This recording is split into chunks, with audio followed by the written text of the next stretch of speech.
Okay, thank you very much. Well, good afternoon, everyone. We're just going to start our meeting today, and I believe we have apologies from Brian Kingston, so we will note those. So in terms of chairperson's business, members will have noted the High Court in Belfast ruling today that the Legacy Act is in breach of the European Convention on Human Rights. We will, of course, return to this issue when we've had time to reflect on the judgment. So members, the Chair, Deputy Chair and Clerk have been invited to represent the committee at St Patrick's Day event in Washington DC. There are we usually would attend these events, and I think it's the Chair and the Clerk are going to attend, and this means that there will be no committee meeting on the 13th of March. Just to note that and to agree to our attendance. Is everyone in agreement? Okay, thank you. And just to remind you that I'm travelling to the House of Lords tomorrow to represent the committee in the Interdepartmental Forum, and will provide some feedback at next week's meeting. So in terms of the draft minutes, members, these are held in your committee pack for the 21st of February at pages 6 to 11. And if you're content that these are a true reflection of the meeting, if you can agree to those, then I'll go ahead and sign. Thank you very much. Okay. So in terms of matters arising, there aren't any. So we're just going to move on now to our main oral evidence session today, and that is with the First Minister and Deputy First Minister. On page 14 of your pack is the Clerk's brief, and on page 15 is the Departmental First Day brief.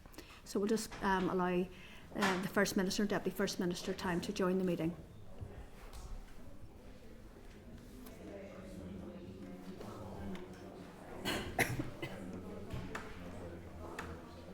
That's bloody cold all week. Hi, how are you? Good afternoon. Your nice shiny new room. Yes, lovely. Oh, sorry.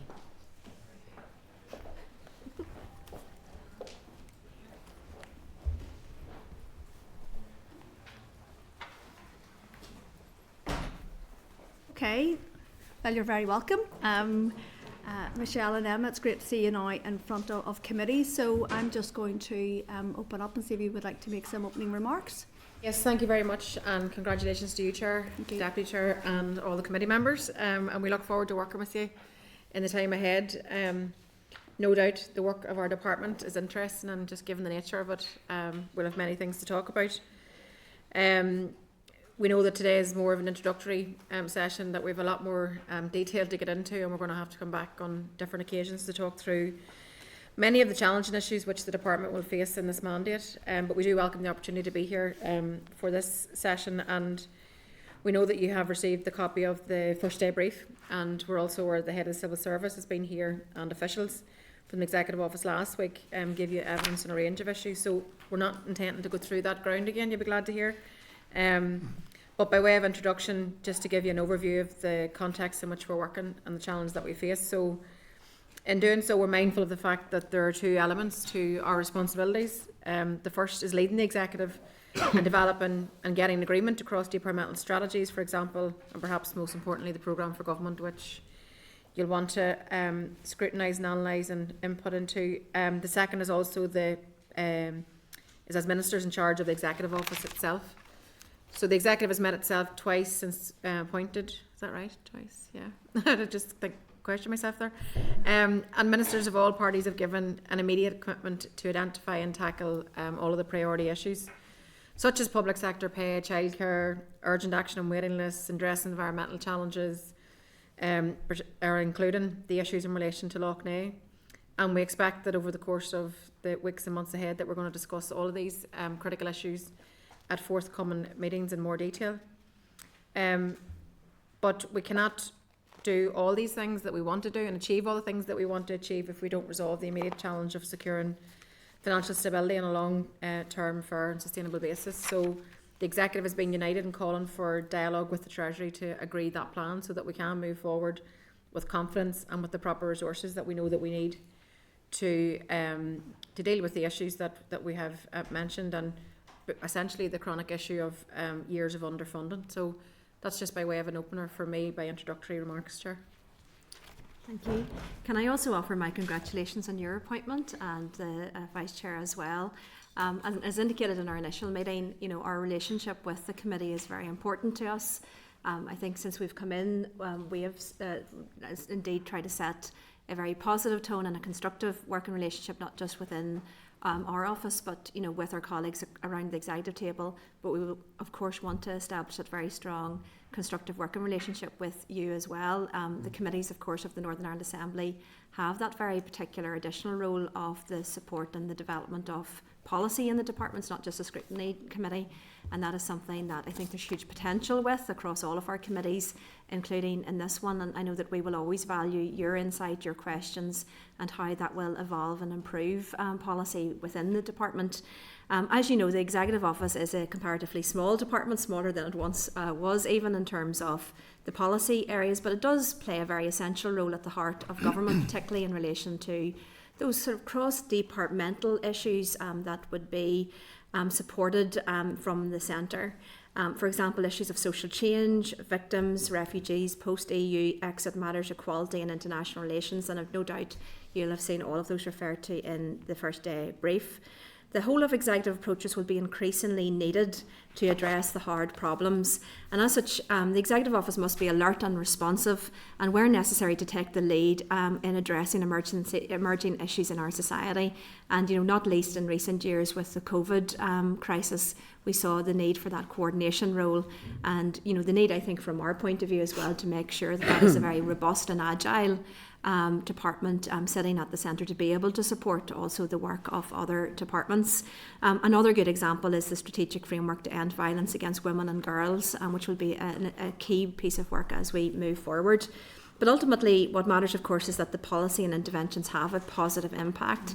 Michelle and I have already discussed this at length about how it is that we can bring about real and meaningful change. I think very often in the past, we perhaps have got to a point of consensus on what it is that we want to do, and there is a very strong shared aspiration. We've often said there are many things here that divide us, and Michelle and I will have very different views on a range of issues, but there are many, many issues that matter significantly to people right throughout Northern Ireland, where there is a consensus, where we want to make a very significant difference. But that aspiration in itself will do nothing. What will really matter is for us in our joint leadership of the executive to drive through a real and meaningful change. That means getting the policy right, and it means implementing it in the right way and working hand in hand with our officials and stakeholders to make that happen, and of course ultimately to make a positive impact on the outcomes of what it is that we're trying to do. So although I think we're at the stage of just 3.5 weeks in where we can speak very positively about a wide range of issues, ultimately what we really want to do is to make that meaningful difference to the outcome across our strategic priorities. So this focus is essential not just within our department, but we're very conscious in terms of, as I've said, jointly leading the executive. We of course respect the roles that each minister has, and we will continue to do so. Take over as chair for a second, sorry. So of course we respect the roles that the individual ministers have. We're also very aware that they're very key issues, and those key issues will in due course be outlined in the programme for government. But those key strategic issues that the executive must drive forward. We have therefore commissioned the Head of Civil Service, and I understand she referred to it in our earlier appearance here, to look at how to get effective delivery of executive priorities. Very much because we need the right structures. The executive will need to make decisions, we need to make the right decisions, but we need those right structures that are implemented in a correct way and in a way that is actually effective. So we anticipate getting some of those proposals from the Head of the Civil Service very shortly, and that will also include consideration of a delivery unit style body that will sit within the centre, but working very collaboratively across the other departments in line with executive agreed priorities. As indicated, we look forward to the committee's engagement in all areas that fall within the remit of TEO, and Chair, you and your members will undoubtedly have questions and issues that you may want to raise with us, and we're happy. I would also say in the context, we're only in 3.5 weeks, so of course we've been going around the process of getting detailed briefings, getting up to date with all of the policy areas. We may not be in the position to give you all of the absolute detail, but we will of course correspond with you on any of that we are unable to give you today, but we'll hopefully be able to give you a good indication of where we are. And we hope we didn't send you into a fit of cough. No, it's that cough that's been circulating through that chamber, so apologies for that, Emma, and appreciate your updates. And I very much welcomed both your attendance to the football last night in my constituency. I hope you received a very warm South Belfast welcome, and just really want to pick up on that significant difference you were talking about there, Emma, in terms of the leadership. Some of us who are on the executive committee, office committee here, were on the ad hoc committee on a Bill of Rights, and you'll be aware that there was maybe a panel of experts on that, and that got blocked by the executive office, and it was deeply embarrassing for the people who applied and disrespectful. And so I'm just wondering, what reassurances can you give us that there won't be the same issues and delays in terms of the appointment of the 3 commissioners under the Identity and Languages Act? If I can take that first, you Sure. know, First Minister and Deputy First Minister have a role on many of the appointments, and some of those appointments have been very sensitive in the past, of course they are, but those appointments are in line with the Public Appointments Commissioner's guidance, and that is, of course, what the department will seek to carry through. Of course, there have been difficulties in the past. Some of those difficulties have been very publicly known. But of course, those decisions have to be made by consensus. And the key thing here is, I think, at this early stage, an absolute ambition, a commitment to working together to try to find a way through this. We are realistic. There will always be difficult issues. There will be challenges ahead. But I genuinely do believe that, both the First Minister and I are coming into this in the spirit of trying to seek not only to get agreement, but to do so in a timely way. And I do genuinely hope, looking to the past, there have been challenges and issues. Looking to the future, I know that there will be again, but we hope to work through those in a very constructive way. Yeah, I mean, we're I think, determined to try our best to be able to work together and collegially where we can. Sometimes we had to put your hands up and say, well, you can't get agreement. I have my own views in terms of the Bill of Rights. I know former chair of the committee was here, and I hope that we can revisit all of that again. Yes. But I also hope equally in terms of the language and identity, the next steps in terms of the delivery, that we're going to receive a submission on that in the coming weeks, because again, some of the stuff we're waiting for officials to send us up the note where we have to make a decision. So I hope that we can get that in the coming weeks, and then we can move positively to deliver what has been already legislated for. But I think the tone of what we're trying to strike is that we want to try to do these things and actually deliver upon commitments that have already been made and progress things where things have been, I suppose, advanced previously, and the language and identity piece is certainly one of those issues. Okay, thank you. Just another question for me, and it's in terms of the Flag Commission report that was published in December 2021 at the cost to the public purse of £800,000, and again with significant delays. So shortly thereafter we were advised that the junior ministers were setting up a working group to pave a way forward for executive approval. Just wondering where that piece of work is.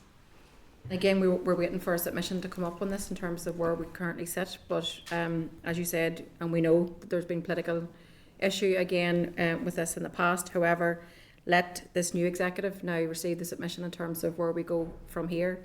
The working group was set up, you're right, there was 45 recommendations. I don't think the fact report in itself solves everything, but it certainly advances things for sure. But we believe that the action plan was to come by sometime in the next by May of this year. So I suspect that we will, well, not I suspect, I know we will get a submission in relation to that, and we'll obviously talk to the committee about it at that time. Okay, thank you. I want to acknowledge as well the hard work that all of the members of the FIC Commission put into this. I'm always very conscious that they were tasked to do an incredibly difficult thing in Northern Ireland, which was to deal with some of the the outstanding issues that were not dealt with in the Belfast Good Friday Agreement. Perhaps they were deemed to have been too difficult to deal with at that time. But these are issues of identity, there are issues of expression of identity, And of course, these were very, very difficult issues, and I don't think it's a surprise, to be honest, that they weren't able to find consensus and a single recommendation on the way forward in all of those. So of course, that's why there were delays. They were tasked with an incredibly difficult task. That report came up, as I understand it, not fully agreed by all of those members, but there was a commitment given to take a look at that draft report and to see what could be implemented and moved forward. And as Michelle has said, we look forward to seeing a submission on this around where we can find consensus to move forward. We're always very, very keen, as I hope we've indicated in the last number of weeks as well, to create an environment where people feel comfortable with the expressions of their identity, but also that expressions of identity are respected, not just with the two, what's often called the two main communities in Northern Ireland, but of course all of the communities, new and old, that we have here, and the rich diversity that we have. So that's very much the spirit in which we're approaching this, but we look forward to the submission. Okay, thank you. Well, I think all the members have indicated, so I'll pass over to my colleague Connie as Deputy Chair. Go ahead. Thank you both for coming here today, and I also hope you enjoyed the football match last night. Women's team were brilliant, and it's been great to see them doing so well, so it was great to see the both of you at that. Questions I really had was focusing on a lot of the payment schemes and redress payments that fall within your department, and there are a number of them. One of the issues that I think is raised with nearly every elected rep is the Troubles Permanent Disablement Payment Scheme. I'm sure you'll be aware there's a lot of people who have put applications in for that who have reported significant delays in the applications, a lack of communication throughout the process, and also quite lengthy waiting lists for the organisations who have been funded to support them.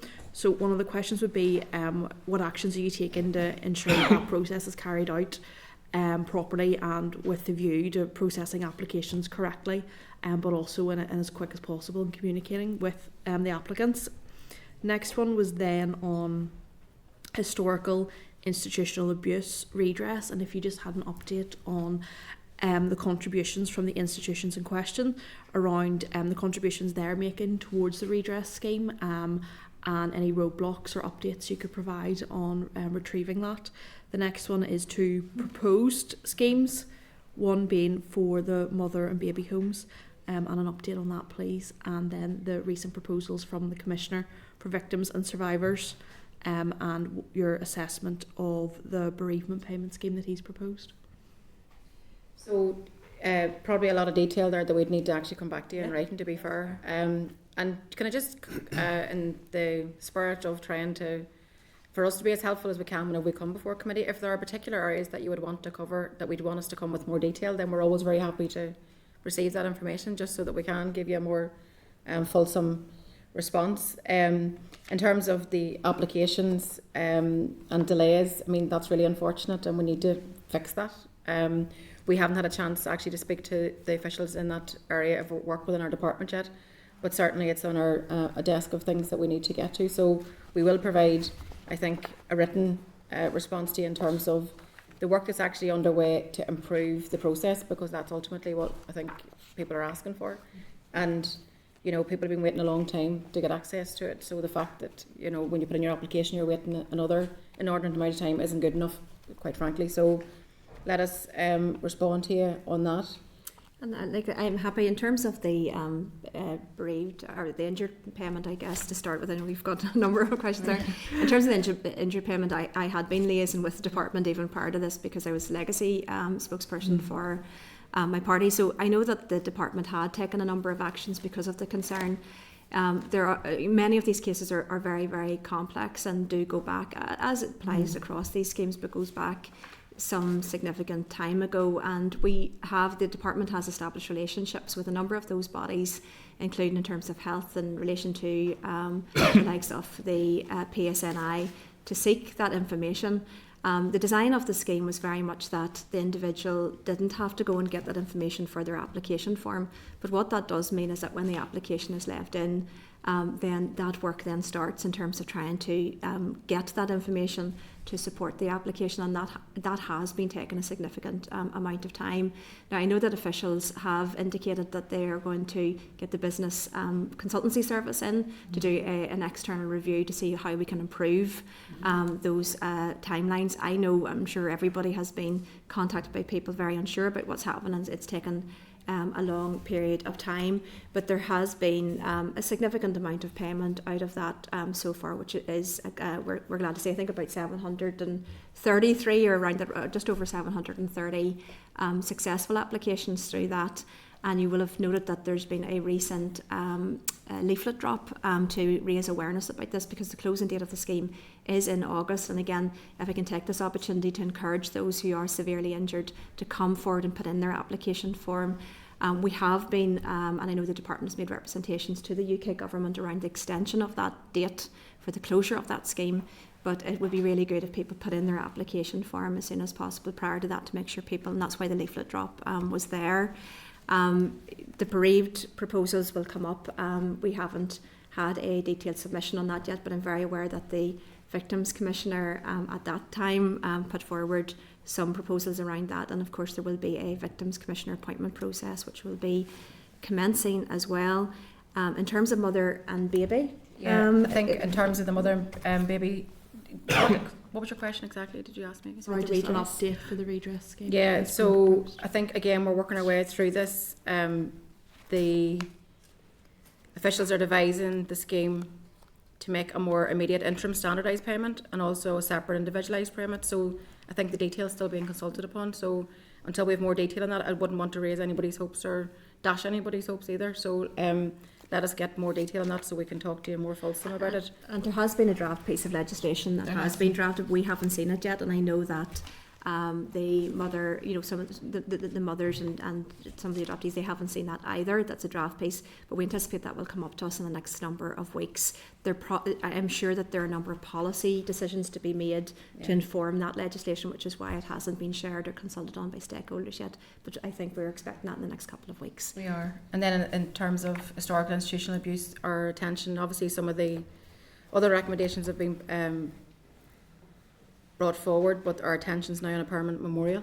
And again, we want to take real full detail in terms of the work that's being done here to ensure that we can get the right kind of physical memorial to victims here in the grounds, which is something that was asked for. I know many of you have been very vocal on that. And we're developing a phased approach to memorialisation, which I think again is something that was asked for. So no doubt we'll be back to talk to you about that and as well. It's a huge part of the department now, out of our budget of around 181 million in terms of those types of payment schemes, etc. I think it's sitting at about 98, just over 98 million of that budget is now in terms of redress and payment schemes. I think it is appropriate for us to acknowledge the incredible work done by so many victims, survivors and those impacted by this to get to the point of redress. And now we're really conscious when the schemes are there that, of course, understandably, people are really keen to get their payment and get that done quickly. There is a huge amount of process around this. Unfortunately, that's inevitably the way these things are, but I know that we will do our best to try to get that speeded up and try to get that financial support to those who need it most as quickly as we can. We are dealing with people who are getting older very often as well, so getting that support to them as early as possible is critical. Thank you. Just for bring Potter again, I'm sure you've already received representation from some of the historical institutional abuse victims and survivors that there's not universal support for the bench in the rotunda, and I'm sure others have heard representation around that, so I hope you will reflect on the concerns around. I think we have to be very sensitive to what everybody's asking for, and I know you yourself actually had raised the issue of the apology and how it's being recorded, and that's something again that we're very sensitive to and something that we want to look at. I'll leave that one with you. But just to be so careful just about it, and also just to recognise that for many people having their official record the apology is very, very important, so let's come back to that. Podrick's first meeting. So my question relates to Darien, to the North West and regional. Nice. Another one. I know, very parochial. So look, it was great to see both Connor and John. Their first visit was to Derry and on a strategic route for the PSO to London. So great statement of intent in terms of the executive's commitment to the North West and the regional balance, and very welcome. Just 2 points on that. So can both ministers reaffirm their commitment firstly to the North West and to regional balance? And then secondly, can I take this opportunity just to invite you both to my constituency to meet with both business and civic leaders? Yeah, and we're very keen to do that. We're very keen to get out and about and to be meeting people. We've actually, I think we've fairly hit the ground running in the past few weeks in trying to do that. Limavady and Clare's constituency, we were the childcare facilities in North Belfast and South Belfast, and I think it was important just to get out and about. So yes, absolutely, in terms of being in the northwest, trying to, because I'm very conscious about regional balance and ensure that we, as an executive, are very conscious of the need to ensure that people right across the north have that attention of government. So yes, I'm sure we could absolutely get up and meet with people in particular, because there's been a lot of good work done, a lot of progress in the last couple of years. The city deals and all the work that's been done there, the development at McGee, you know, the list is endless. And I think that positive news story, we just need to keep building on the momentum that's there. And certainly the fact that the economy minister's been up, the infrastructure minister's been up, I'm sure maybe other ministers have been up at this stage, but certainly let's continue that, and we will take you up on that invitation. And like, as the First Minister said, like, we're really keen to get out and about. We are very conscious. I'm a Market Hill girl. You're a Tyrone girl.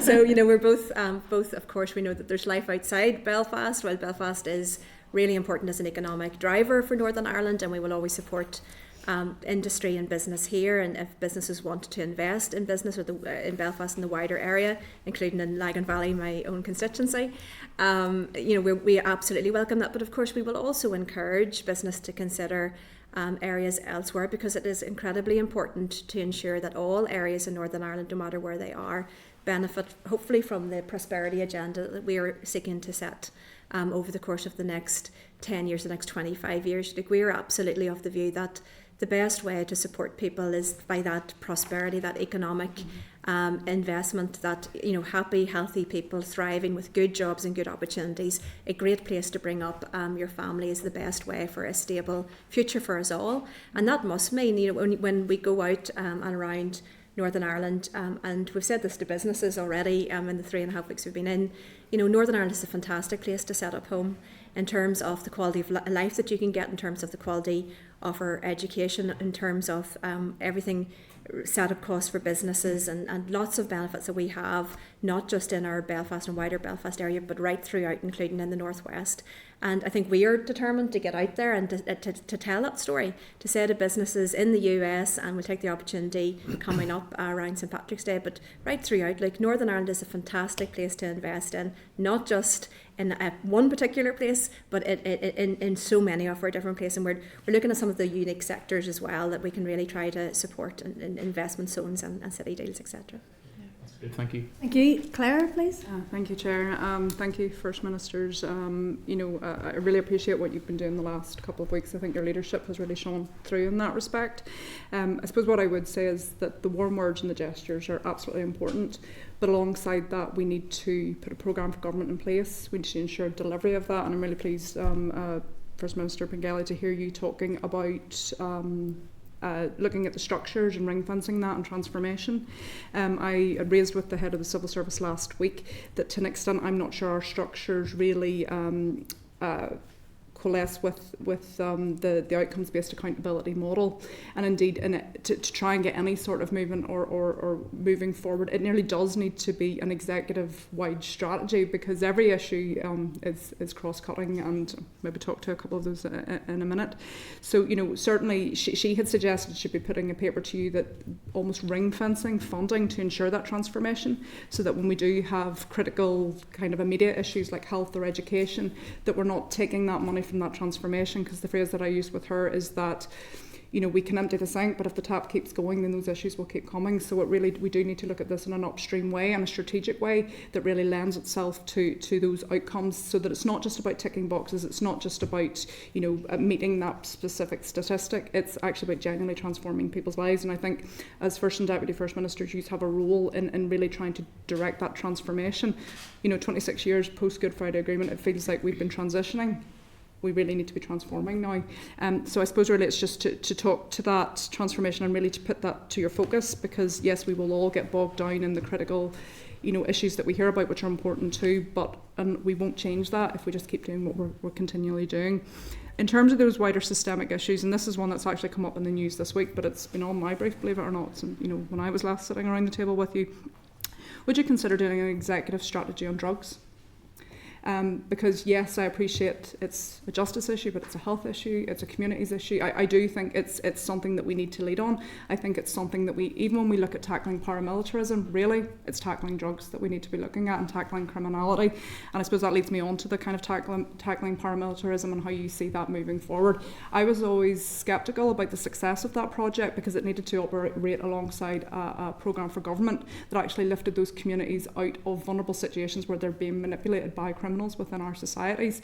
We never did that because whenever that plan was announced in 2016, we had 2 periods of hiatus from our government. So really it's how we kind of link that to ensure that we're actually putting those aspirations in place for our young people in particular, but also that we're building our communities to ensure that that's actually effective, because it isn't effective. That plan, whilst it has met its targets, which again I've been critical about, it hasn't actually transformed or changed what we've needed to do in that. Yeah, I'm going to let the ministers respond. There's quite a lot there. Yeah, there is, yeah. There certainly is, but I mean, your passion's shining through in terms of what it is that you're trying to put across, and I actually think we share that same approach, because when we look at our role, the 2 roles that I talked about, our own department responsibilities, but in the wider executive, it's a definition of madness to keep doing things the same way over and over and expecting a different outcome. So that's why we've tried to say from the very outset that the things that we need to tackle, the issues that all of our parties have prioritised, that we need to find ways to actually come about things and develop policy cross-departmentally. And that's something that we're very, very, very keen to do. I mean, as I said, we've had 2 executive meetings. I think there's a general consensus there that everybody wants to do these things, but it's turning it into the practical reality. So that's why when Jane was here, she was able to talk about what we're looking at, and we have to explore this model. What does it look like in practice? I know some other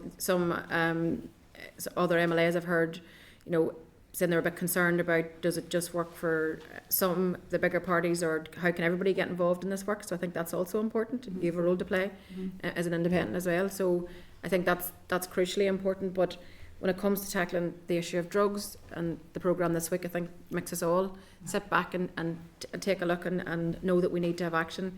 But criminal justice, social work, policing, everything, all those things are interlinked and you can't divorce them. And if we try to develop policy that way, then we're always going to be in a loser. So we hope to try to foster this new approach, new way of working.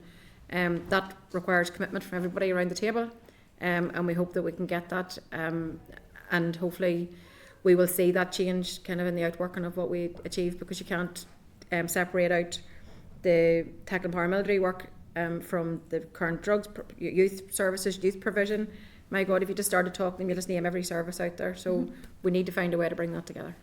Yeah, and look, I absolutely agree with you in terms of, what it is that we do. What we do will only matter if it actually makes a positive difference, and that's what the outcomes-based approach is all about. It's really about trying to get not just us, but everybody working within the system, all of our ministers working towards an outcome, changing that outcome for the better. And that is a systems change. Systems change is never easy. I think sometimes we can be very hard on ourselves in what has been achieved. There's been much more achieved than just an attempt of stabilisation in the last 25 years. When we look to the transformation of places like the Titanic Quarter, our tourism, our cybersecurity, reg tech, legal services, all of that, the significant growth, our great creative industries and the films and the productions that we've attracted here. But I would also say when I go to communities, because I think some of those communities that we do talk about get a very bad rap at times, and yet I know from working with some spectacular organisations working, and they're fantastic young people doing really, really well. And I know that they're frustrated because a lot of the good stuff that they're doing doesn't get told, a lot of the bad stuff does. And the young people within those communities, they're not all taking drugs, they're not doing this, they're actually the vast majority of people in those communities are fantastic, working for the community, with the community, and aspiring. And I'll give you an example of educational achievement for free school meals children, significant improvement over the course of the last 15 to 20 years since the Belfast Good Friday Agreement, and that was because of successful strategies. So that's what we need to build on. I think sometimes we haven't been very good at communicating all of the positive stuff, but we absolutely want to build on that and build that prosperity moving forward. And as I said, happy to do that working, because it's all now about collaborative design. It's all about working with people, stakeholders on the ground, communities on the ground, building on what really works, and with the likes of yourselves to get the right interventions at the right time and the right places to make that positive difference. Thank you. Harry and then Sinead. Okay, thank you very much, Chair. And first of all, congratulations on your new role. I've no doubt you'll both carry it out very well, so well done. A question would be, in all of our communities, and especially with our working families, childcare, and you did mention childcare, that's a huge issue, and especially affordable childcare. So I'm just wondering if you intend to prioritise this issue and if you hope to resolve it going forward. Thank you. Yeah, I think if we were to do one thing extremely well in this mandate, I think the issue of childcare, being able to deliver affordable childcare, appropriate childcare for people would be absolutely the thing to do. So I do think, back in the vein of the previous conversation, I think there is a willingness to work together here. I think there's been a lot of work done actually in the absence of institutions cross-party in terms of developing a model of childcare. People come at it with different, I suppose, have different ideas about how it should be done. But we have to actually crack this, and we've been thinking about innovative ways in which we can actually get people around the table, come to where we all can agree the policy of childcare, and then we find ways to fund it. So we're certainly determined to do that, and we know there are immediate challenges out there facing the childcare sector. There's a lot of people that are one in your own constituency going to the wall because they can't afford to keep running. So we need to find ways to try to assist in the short term, but then find a proper funding model that allows us actually to, in my opinion, what I would like to certainly achieve is a model of childcare that supports the provider, who in turn passes that on to the childcare worker, who's predominantly a female workforce, and that in turn then that there's a cap in terms of the fee that's charged to parents. So the family wins, the childcare worker wins, and the provider wins in terms of the service. So, but that's just my sort of approach to it. But I think we have to create, and we've said we need to create the space where we actually can agree the policy model, and then let's find ways to fund it collectively.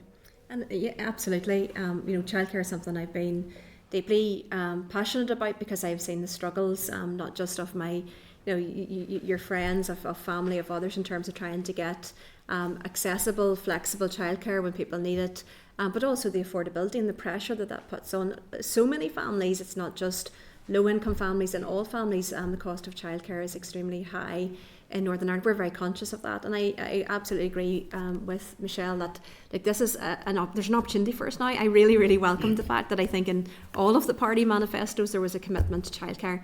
We will all have maybe a slightly different view on how that should be done, but as I talked to Michelle about this earlier on, I believe that is something that actually benefits the production of a childcare strategy, because there are so many elements of this.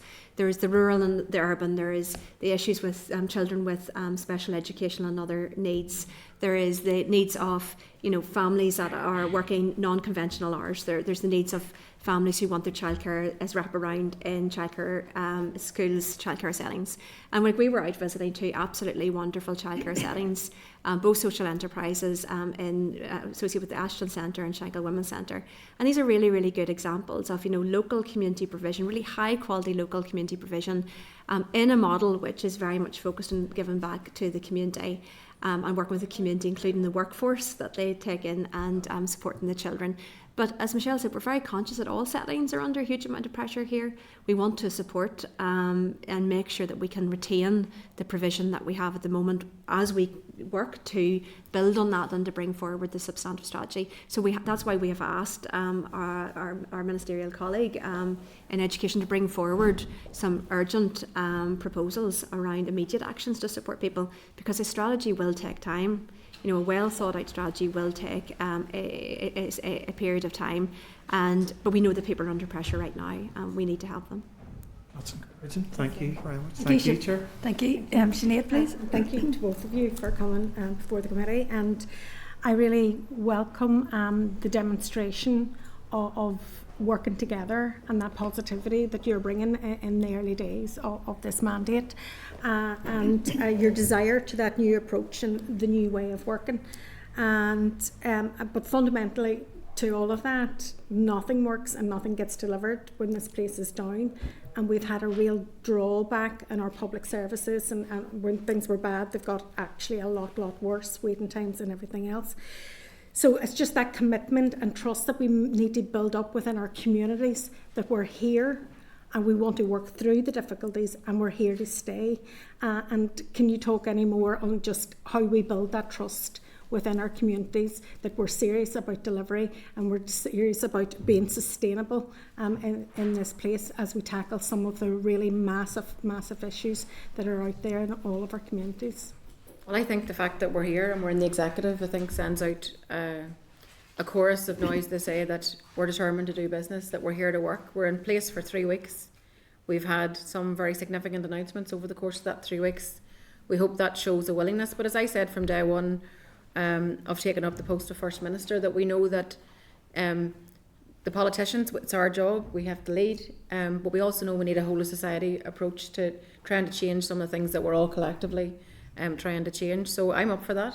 I'm here to work collectively. I think Emma and I are trying to set the tone for the type of politics that we're trying to have in going forward. I think the nature of the debates we've had over the course of the last 3 weeks have also been very much in that vein of that we'll get much more done here when we work together. We'll all have our political differences, and that's okay. That's what we do. But I think that where we can find consensus, we should always work really hard to find that consensus. And I think that will demonstrate to the public that we're here to work on their behalf.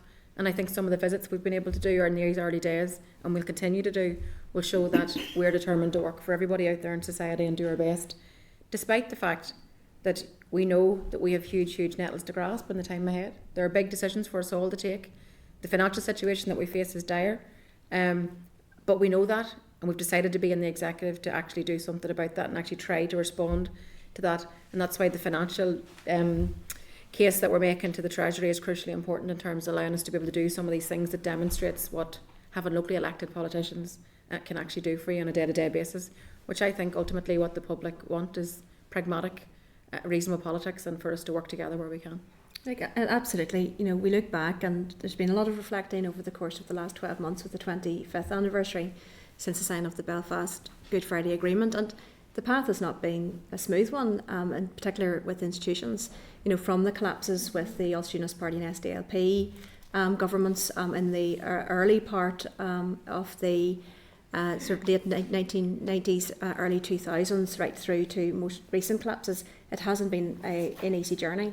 But I first got involved as special advisor back in 2007, a restoration of the institutions for the first time since the Ulster Unionist SDLP collapse, and it was. Sorry. Why did they collapse it? Sorry, no, I'm just referring to. It's just rewrite of history. It's not a political. So it's a point about. There's been instability. So basically, the point is look, there's been a long period of instability. From 1998, it's been a very difficult, and there has been stop-start government for a range of reasons. Not to go into any of that today.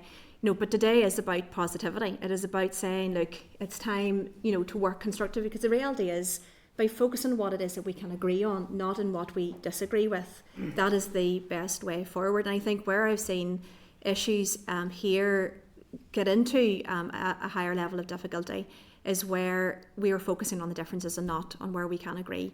And I think people out there, there's big challenges in terms of health, in terms of education, in terms of our roads, in terms of all of these big issues. I actually believe there's a huge amount of consensus about that.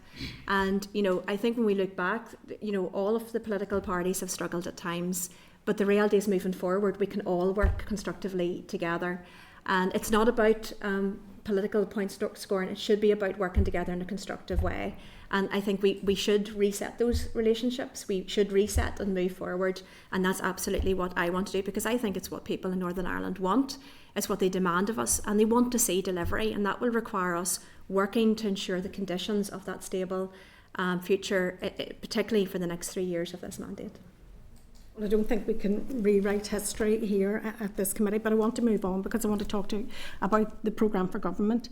When do you think you'll be bringing forward a programme for government, and will the objectives that the Economy Minister has made in relation to regional balance feature within the programme for government? And how do you, because the programme for government is going to be cross-cutting various departments, regional balance can only be achieved if all departments work together, and it's a long-term plan. And that again is why we need political stability, because we need to go together in a long term in order to correct some of the discrimination that has happened in the past in places like the Northwest and the Northwest City region. So will that be a feature within the programme for government coming forward, regional balance? Will it be a priority objective?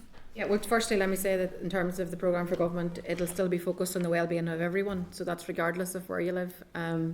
We've said that from the very outset here. What we're trying to achieve is for absolutely every citizen that we collectively represent, whether they be in Cluno, where I'm from, or in the Northwest, or anywhere else. It's important that everybody feels the benefit of the policy decisions that we take, and that we try to do our best for people. So that will be reflected in the programme for government, and we're going to I won't give you a time frame today. All I can say is that we are going to move at it at a sensible pace, and that we're going to move at it to make sure that we get it right, because that's important, because this becomes our programme, our collective programme, hopefully, for those that are in executive, in terms of what we're going to develop.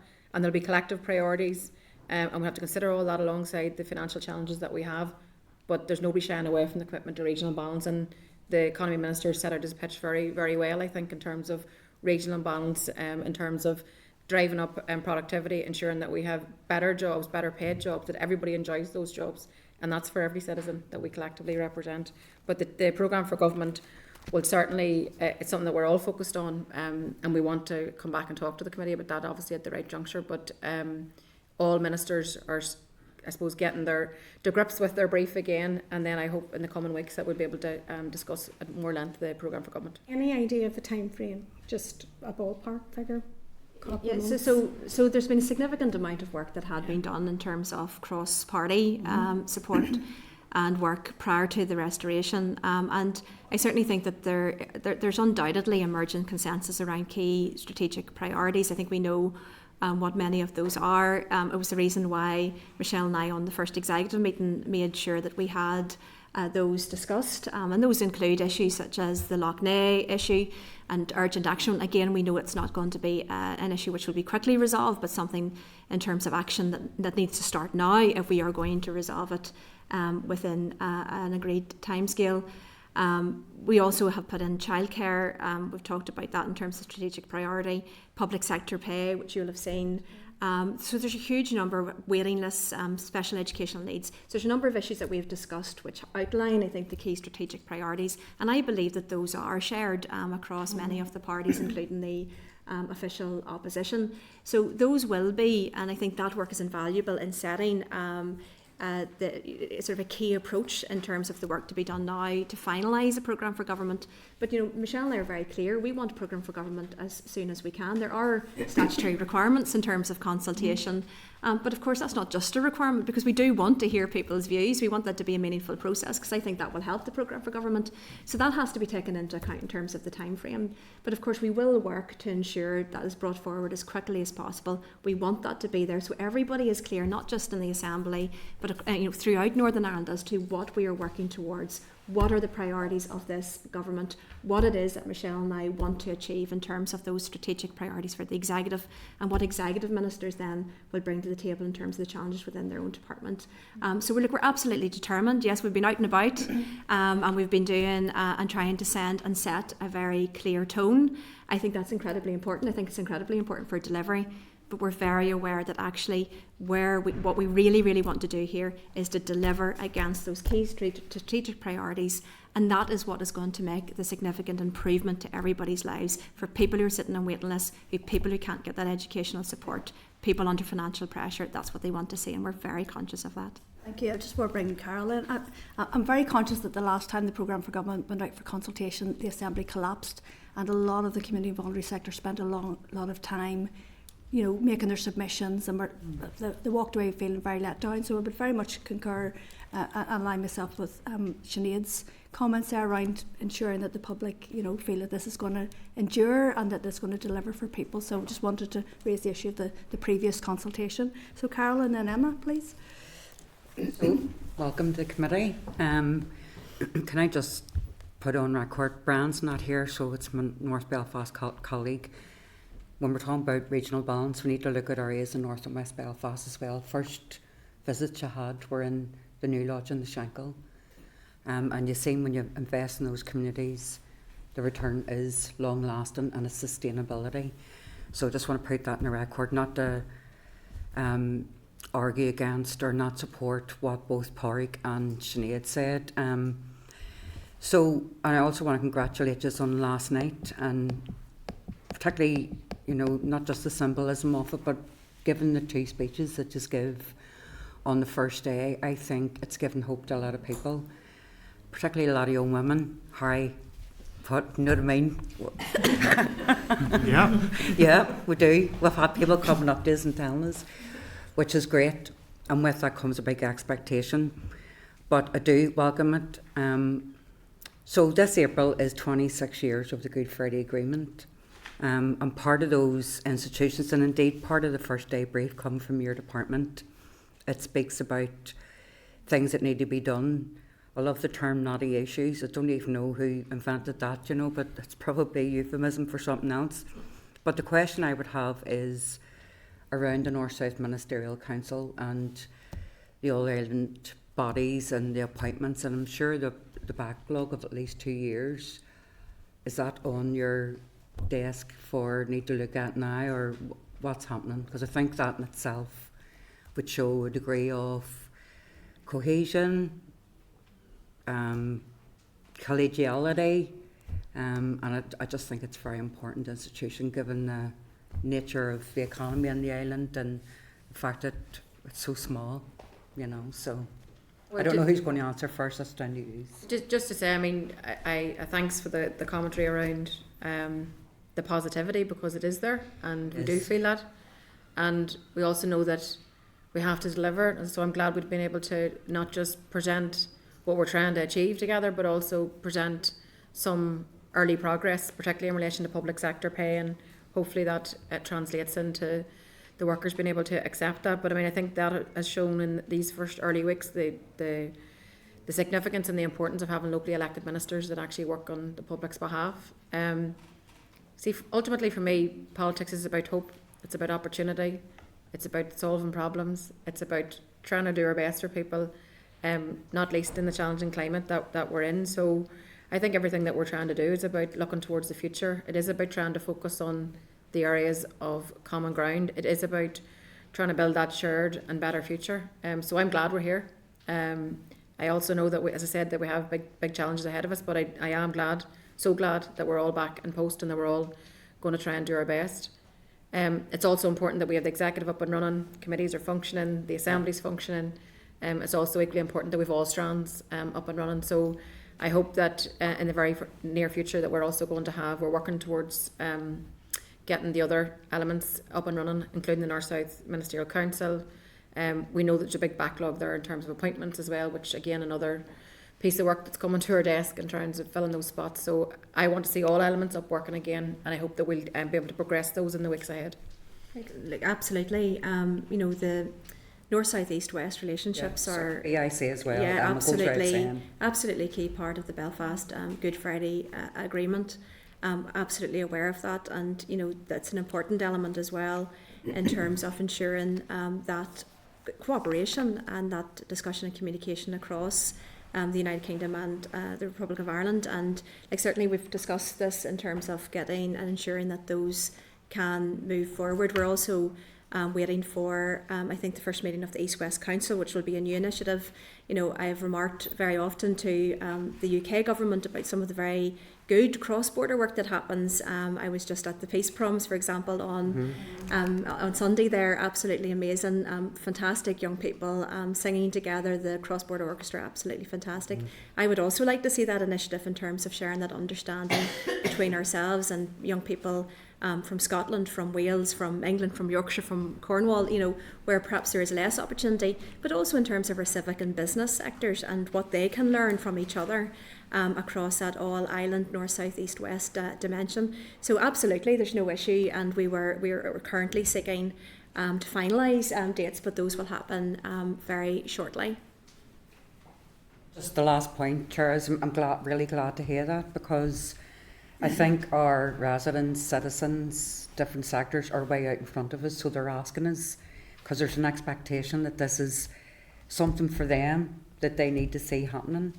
And given those, because they built those relationships a long time ago and they've continued them, so I think it's just maybe moving on with that. But I'm really encouraged by what you just said, and I just want to wish both of you as well. Thank you, Chair. Emma? Thanks, Chair, and thanks to you both for joining us this afternoon. Obviously, congratulate you both on your new roles. I have to say, I'm used to hearing Michelle, Emma, Linda in the context of Ulster. Now every time I hear Michelle, Emma, I'm like, that's not me that we're talking about. But, and I want to associate myself with the remarks as well about the positivity of last night. I thought that was brilliant, the women supporting the women. And I suppose kind of related to that, obviously, on Monday, we had the motion in the Chamber about ending violence against women and girls, such a negative issue and such a problem across society, and it was really heartening to have cross-party support for that, and everybody spoke so powerfully about the issue and how important it is that we end that. So I suppose just with that in mind, I wonder if you would reaffirm your own commitment to ending violence against women and girls and tackling this problem as First and Deputy First Minister. Thank you. Yes, thank you, and thanks for bringing the motion again, because even though we know that there's cross-party support in terms of tackling the issue of ending violence against women and girls, it's always important to underline it.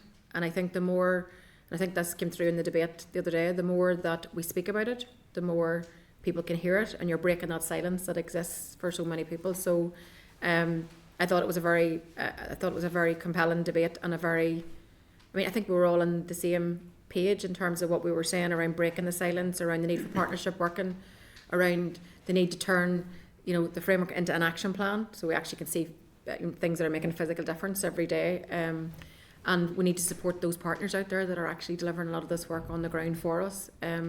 So absolutely there's a 100% guarantee commitment for us to carry forward this work, and I think it'll actually be one of our first kind of big pieces of policy in terms of the department, our own executive office department, bringing forward the action plan. And I look forward to doing that. And just again to put on record, as we all did in the debate the other day, we're so grateful for all those people that actually got involved in actually helping to get us to this juncture, to develop the policy work, to develop the strategy and the action plan.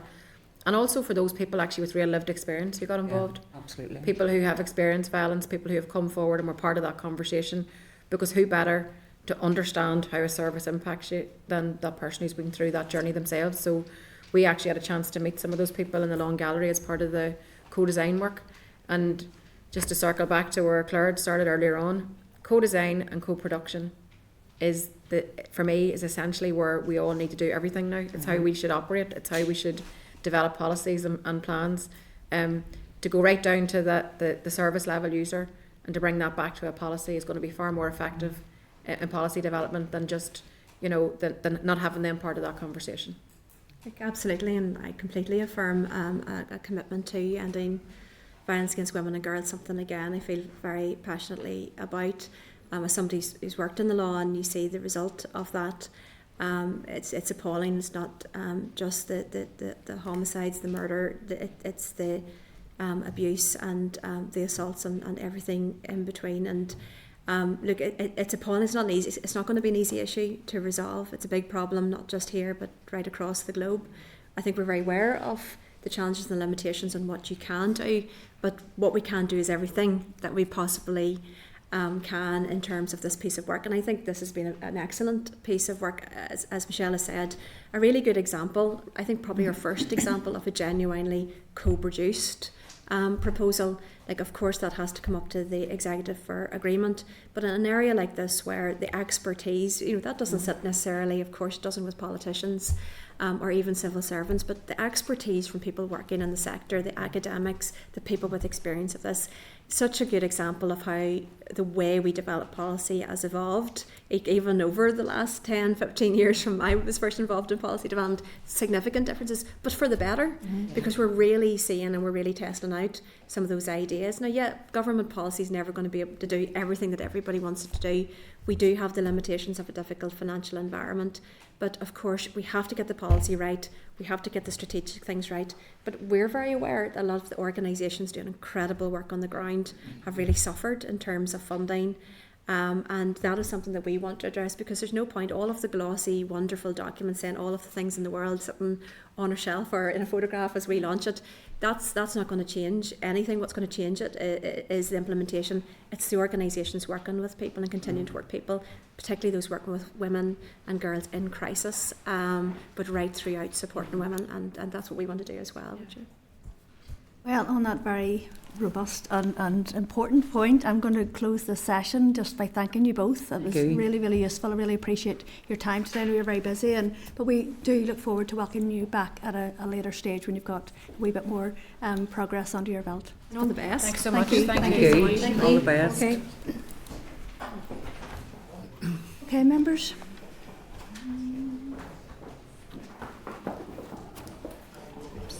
Okay, members, so I'm just going to move on then. So we have our draft forward work programme, and you will find it at page 46 of your meeting pack.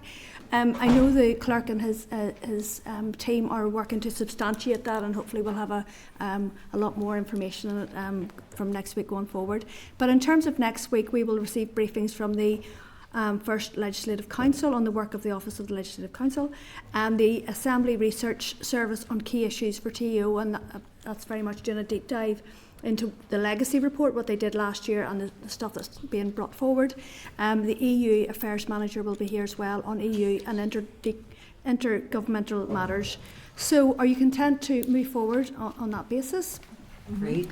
Okay, so in terms of correspondence, members, you'll find these in your packet, page 50. So there's a summary at the front, and then you're asked to take a note of the memo from the clerk to the Finance Committee on page 54 for a report on the review of the effects of the Public Service Pensions Act, Northern Ireland 2024. You're asked to note on page 120 a note from the clerk to the Windsor Framework Democratic Scrutiny Committee regarding executive office witnesses appearing before the committee on 22nd February 2024. On page 121 you'll find a Department of Finance press release regarding the Irish Government's commitment of €800 million for Shared Ireland projects. On page 122 you'll find the Executive Office press release regarding the official opening of Limavady Shared Education Campus, and there is a copy of an invitation I received along with the Deputy Chair for an event from the Regional Trauma Network called Our Journey So Far on the 20th of February 2024. Some of you may also have received that. And then there is also an invitation from the Northern Ireland Human Rights Commission to the 25th anniversary celebration on the Commission itself, a reflection of the past and looking to the future. So I'm not sure whether many of you will be there. But I'll be there, so I think that'll be a lovely event. So members, just moving on to any other business, would anybody like to raise anything? No? Okay. Well, we're keeping it quite short today because the clerk and myself are flying to London. So for now, that's the meeting ended. Thank you. Thank you. Committee Room 30. Sound.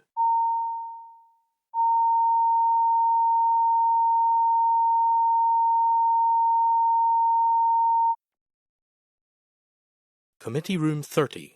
Sound.